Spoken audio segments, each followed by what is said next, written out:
se ele não responder? E se ele está comigo somente por costume? E se a curtida em outra foto significa que ele não tem mais interesse em mim? Você já passou noites em claros refletindo sobre isso, fazendo essas perguntas, todos esses e sis que passam na nossa cabeça? Se sim, esse vídeo é para você. Mas antes da gente conversar um pouquinho mais sobre isso, roda a vinheta.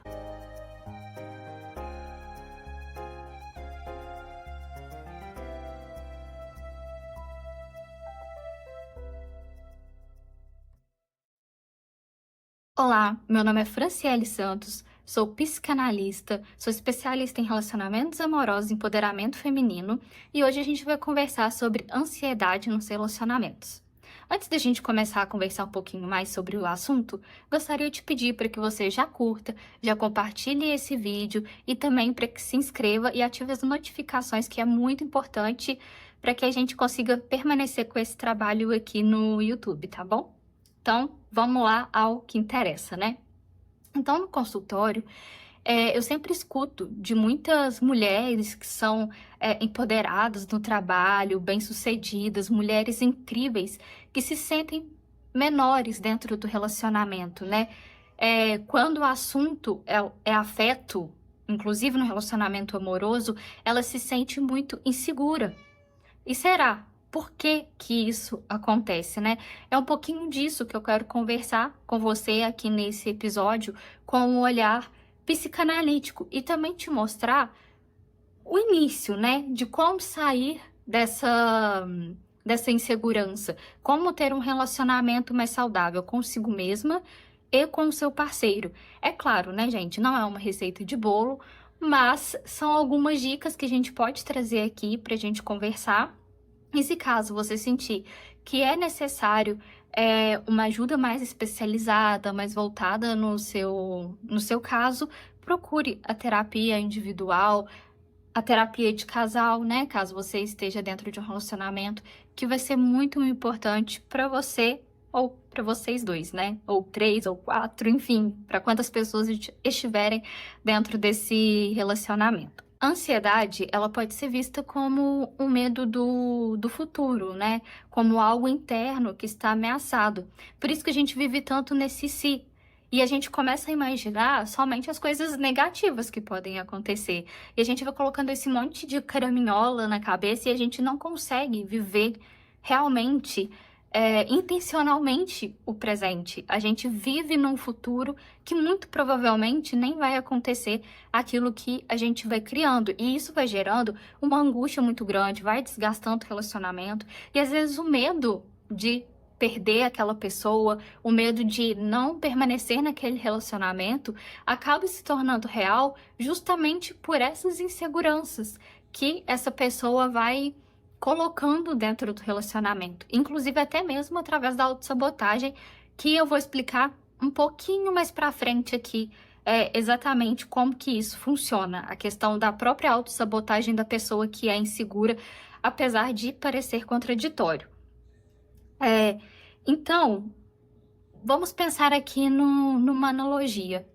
Quando a pessoa ela tem uma ansiedade dentro de um relacionamento que é acima do normal, porque é normal a gente ter ansiedade no relacionamento. A gente nunca sabe ao certo o que pode acontecer. O relacionamento pode dar certo, o relacionamento pode dar errado. Então, existe sim uma ansiedade normal. Mas quando ela passa de um nível, ela começa a ser algo mais patológico, né?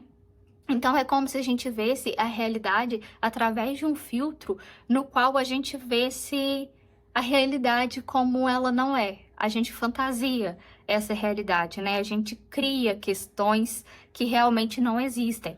Então, uma coisa que eu escuto muito na clínica é a frase: eu não sou boa o suficiente. Não só em questões de relacionamento, mas geralmente quem acredita que não é bom o suficiente em outros âmbitos da vida também levam isso para os relacionamentos, né? E geralmente a gente vai trazer isso em decorrência da nossa carga, do passado, de traumas que a gente viveu, de desamparos que talvez a gente teve quando a gente era criança, talvez desamparos que não necessariamente realmente tenham sido um desamparo no sentido de ter sido deixado de lado, mas uma interpretação de desamparo, como, por exemplo,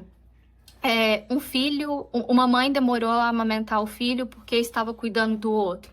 Então foi algo ali rápido, momentâneo, mas a criança criou aquela interpretação de que aquilo tenha sido um desamparo. Ou se não, um trauma em decorrência de alguma rejeição, ou quando o amor é construído na infância de uma forma muito confusa.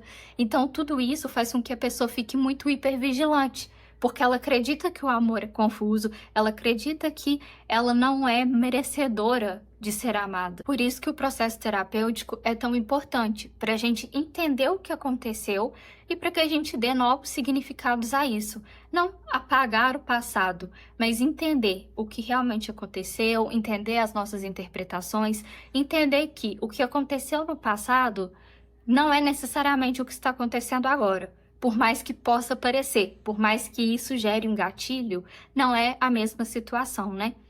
Mas aqui eu quero trazer para vocês como identificar se você está tendo no seu relacionamento uma ansiedade normal ou se já está sendo uma ansiedade um pouquinho acima do normal ou muito acima do normal. Então, para isso, eu trouxe 7 itens para você refletir aí. Então, vamos fazer um checklist. Vou fazer uma pequena cola aqui para não esquecer de nenhum. Então, o primeiro item que eu vou trazer são dúvidas persistentes. Então, mesmo sem motivos reais, você questiona o sentimento do parceiro. Sabe quando você fica assim, você realmente me ama? Não tem isso. De vez em quando a gente faz essa pergunta, né? Mas assim, isso é com muita frequência. Você faz porque você realmente duvida do amor daquela pessoa. Você sempre tá com medo do futuro daquela relação, se aquilo vai dar certo. Então você sempre se pega pensando nisso, né? Então, esse daí já é um sinal de que você tá com a ansiedade um pouquinho acima do normal, que ela deve ser trabalhada, né? Então vamos para um segundo sinal: vigilância e monitoramento. Eu acho que isso é uma das coisas que mais estão aparecendo aí nesse mundo atual, né? Que a gente fica no WhatsApp da pessoa, no Instagram, nas redes sociais, vigiando a todo momento, questionando quem é essa, quem é aquele, quem é esse, por que você curtiu tal foto. Nossa, gente, eu acho que isso é extremamente cansativo. Eu acho que é cansativo tanto para outra pessoa, que, né, aqui a gente está tratando a priori que ela não dê motivos, é cansativo tanto para outra pessoa quanto pra gente, que fica atrás disso o tempo todo, sabe? A gente fica vivendo, caçando pelo em ovo, tudo que a gente vê com outros olhos, né? Igual eu falei, com aqueles filtros que vão embaçando a nossa visão.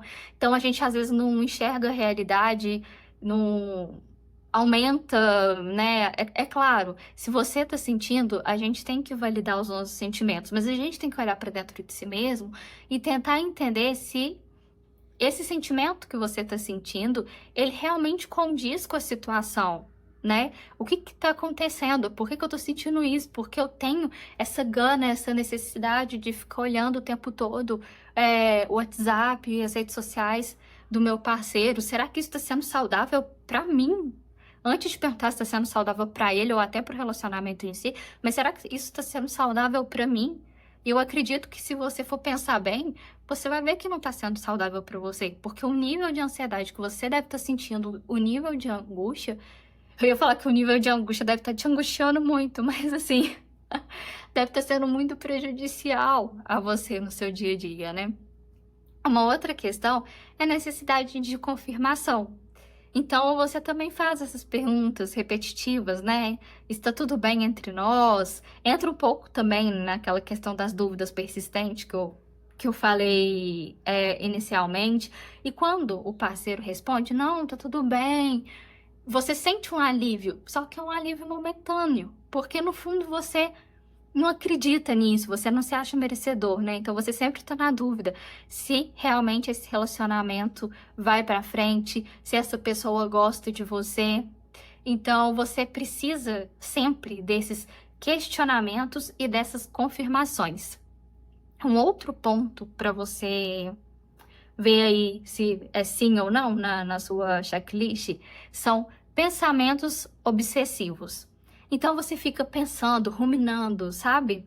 É, discussões passadas, interpreta sinais de um modo negativo, vamos dizer assim, né? Vê sinais aonde não tem, de uma forma negativa também. E sempre vê tudo como uma ameaça de término, sempre tá voltando com aqueles assuntos que teoricamente eram para ter sido resolvidos, né? Mas você sempre tá voltando, você sempre tá lembrando disso.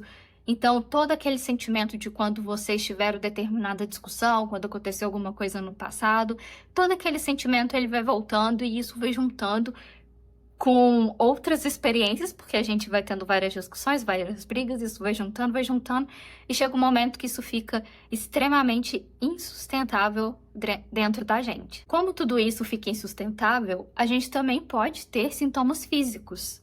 Então, você pode ter muita dor de cabeça, tensão muscular no pescoço, problemas gastrointestinais. Então, assim, o corpo ele fala, né? Então, se a gente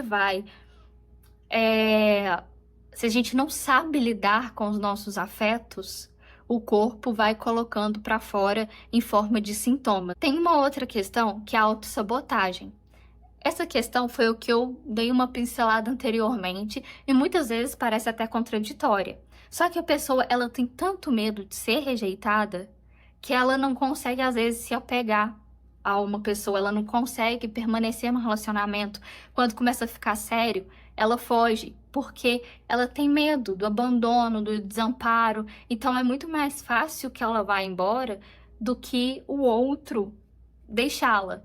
E assim, como eu disse anteriormente, a gente realmente corre o risco de ser deixado, da outra pessoa querer terminar com a gente. A gente também, pode ser que a gente também não queira continuar aquele relacionamento, né? Mas é uma coisa que a gente tem que trabalhar, porque a gente deixa de viver o presente, a gente deixa de viver um bom relacionamento com uma pessoa bacana pelo medo de perder. E às vezes a gente vai ter um relacionamento até o resto da nossa vida com aquela pessoa. A gente não sabe também, né? Da mesma forma que pode acontecer uma coisa não tão bacana, vamos dizer assim, que é o nosso medo, às vezes pode ter um relacionamento, sim, muito bacana, né? Então, às vezes a gente tem que pagar pra ver. E, de novo, a terapia aí ajuda muito a olhar pra dentro de si, né? Eu até, acabei de me lembrar, eu escrevi um e-book chamado Quem Eu Sou Além do Outro. Quando eu decidi escrever o e-book, eu ia escrever sobre ansiedade no relacionamento, porque eu vejo que é uma coisa que atrapalha muito. Eu já tinha até feito uma estrutura do e-book e tal, mas depois eu pensei assim, gente, o pilar da minha clínica é justamente olhar para dentro de si mesma. Então não faz sentido eu começar a fazer esse meu primeiro e-book, né, um pouquinho mais denso, vamos dizer assim, falando sobre ansiedade no relacionamento. Então, esse livro que eu fiz agora, ele é voltado para mulheres, tem algumas dicas, né, várias reflexões, que é super importante a gente fazer, algumas explicações também. É mais ou menos como aqui o nosso bate-papo aqui nos vídeos. Sobre essa questão de autoestima, de relacionamentos repetitivos, de questões para a gente olhar dentro de nós mesmas, para que a gente tenha bons relacionamentos, primeiramente conosco e depois com as outras pessoas, não somente relacionamentos amorosos, mas também o relacionamento com as outras pessoas. Então, eu vou deixar aqui na descrição do vídeo. Vai lá, tem a página de vendas, vai estar explicando melhor sobre o e-book.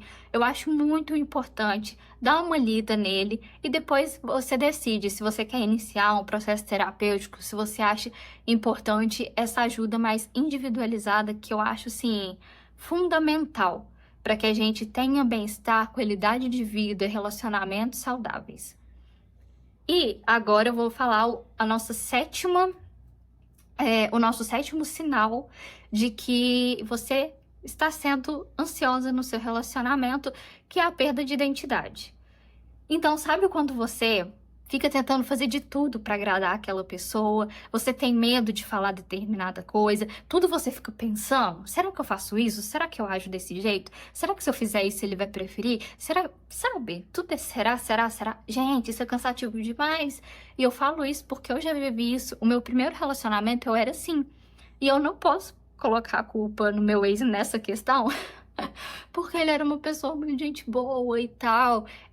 Claro, tem a parcela dele, eu acho que o relacionamento é composto de duas pessoas, então cada um tem a sua parcela dentro do relacionamento quando ele não dá certo, mas nessa questão em específico, ele nunca me pediu pra mudar. Mas eu era muito ingênua, era o primeiro namorado, então eu achava que se eu fizesse o que ele teoricamente, né, esperava de mim, e eu falo teoricamente porque a gente não sabe o que o outro espera da gente, a gente acaba deduzindo, que ele ia me amar, que, né, ele nunca ia me deixar, e, enfim, eu queria estar com ele a todo custo, a todo preço, mesmo ele talvez não gostando de mim, e eu acho que eu sabia que ele não gostava de mim da mesma forma que eu gostava dele, que eu o via, e assim, deu 6 meses ele terminou comigo porque não adianta, eu perdi a minha identidade, eu não era quem eu deveria ser, né?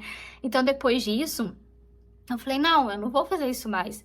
Isso não quer dizer que a gente tem que ter a síndrome de Gabriela, né? Eu nasci assim, eu cresci assim, você sempre assim. A gente também precisa de fazer concessões, olhar pra gente, pra dentro de nós mesmos, né? Mas no sentido de nos desenvolvermos como pessoas e não de sermos uma coisa que o outro quer que a gente seja.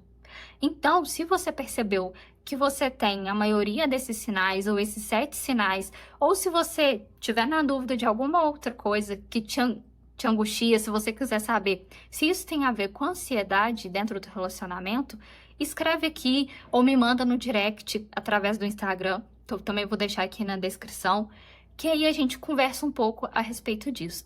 Tá bom, Fran, e agora? Eu identifiquei que eu sou uma pessoa ansiosa no meu relacionamento, eu vejo que a gente tem brigas em decorrência disso, né? O que eu faço? Então, a primeira coisa é, parabéns, você identificou, você tá olhando de frente para isso. Eu acho que é uma das coisas mais importantes. É um dos passos mais importantes, é a gente realmente falar. Não, realmente, eu sou ansiosa. Realmente, eu tenho essa questão e eu preciso melhorar nisso, tanto para me desenvolver como para ter um relacionamento melhor. Agora, depois que você identificou, eu acho que o primeiro passo é o autoconhecimento, que é um super clichê, mas realmente você precisa de se conhecer, você precisa entender o que aconteceu na minha vida para que eu tenha essas inseguranças, para que eu tenha essa ansiedade, para que eu não me ache merecedora de estar dentro de um relacionamento, né? E, de novo, muitas vezes a gente precisa de uma ajuda psicanalítica para isso, para a gente para a gente ter melhores interpretações do que aconteceu, para a gente ressignificar esse passado. Um segundo passo, vamos dizer assim, né? Uma segunda questão, eu acho que passo não é o certo, mas uma segunda questão é a comunicação honesta, uma comunicação assertiva. Então, uma coisa que eu sempre oriento na clínica é, em vez de ficar acusando, por exemplo, assim, você não me dá atenção, isso faz com que o outro já entre em modo de defesa. E isso não vai ajudar vocês dentro do relacionamento. Então, você fala do que você está sentindo. Olha, eu me sinto insegura quando ficamos muito tempo sem conversar. Então, quando você fala o que você está sentindo, a pessoa, muito provavelmente, né, ela não vai ter essa reação de se blindar contra o que você está falando, de querer dar uma resposta, de querer questionar, porque você está colocando a sua vulnerabilidade em questão. E nesse ponto, colocar a sua vulnerabilidade em questão é importante. Isso não demonstra fraqueza. Demonstra que você tem o quê? O autoconhecimento, que é o que a gente estava conversando anteriormente, que você é uma pessoa madura emocionalmente, que você consegue se bancar, que você consegue bancar não só os sentimentos bons, mas as emoções ditas como negativas, que eu vou deixar aqui no card para vocês assistirem, que a gente tem um episódio sobre isso no podcast do Falo a Calo. E um outro ponto, seja você mesma. Que é a questão que eu falei, que eu dei até o exemplo do meu relacionamento, que é a questão da autenticidade. Seja autêntica, seja quem você é, se desenvolva como pessoa, mas dentro dos seus desejos, dentro do que faz sentido para você. Então, para fazer um resumo de todo o episódio, ninguém consegue evitar 100% ansiedade dentro de um relacionamento. Claro que ela vai existir. O segredo não é controlar essa ansiedade, parar de sentir, não é isso, mas é parar de deixar que ela dite os caminhos, os rumos que esse relacionamento vai seguir, né? Outra questão, quando você aceita que você não tem o controle sobre o que o outro sente, sobre o que o outro faz, você realmente vai viver um relacionamento com mais liberdade de ser você mesma, de viver intencionalmente o momento, de viver o presente, não viver o tempo todo com medo do futuro, né? Viver no futuro, você vai viver o agora, você vai viver as felicidades de agora, os problemas de agora, todas as questões, mas você precisa de estar intencionalmente no presente e não com medo de um futuro que muitas vezes nem vai acontecer, né? Então, ou seja, a segurança não vem do controle do parceiro, mas vem da sua capacidade de sobreviver se algo der errado. Então, por hoje é isso. Espero que vocês tenham gostado deste episódio. Comentem, curta, compartilhe para quem precisa de ouvir e também se inscreva aqui no canal, é muito importante para a gente continuar. Gostaria de agradecer para todo mundo que está acompanhando essa nova fase aqui do canal Psicanalítico Falo ou Calo. A gente continua com vídeos todas as terças-feiras, às 19 horas, tá bom? Já comenta aqui também o que você quer ver, qual o tema que você quer ouvir, que é muito importante para a gente alinhar. O que você quer que eu traga aqui para vocês, né? E aí eu faço as gravações, enfim. Comenta aí que eu vou adorar saber. E também já garanta o e-book Você, Mulher, né? Como eu disse, é voltado para o público feminino. Já garanta também um e-book para viver melhor consigo mesma, ter mais qualidade de vida, mais amor próprio, mais autoestima, enfim. Então é isso, pessoal. Até terça-feira que vem. Tchau!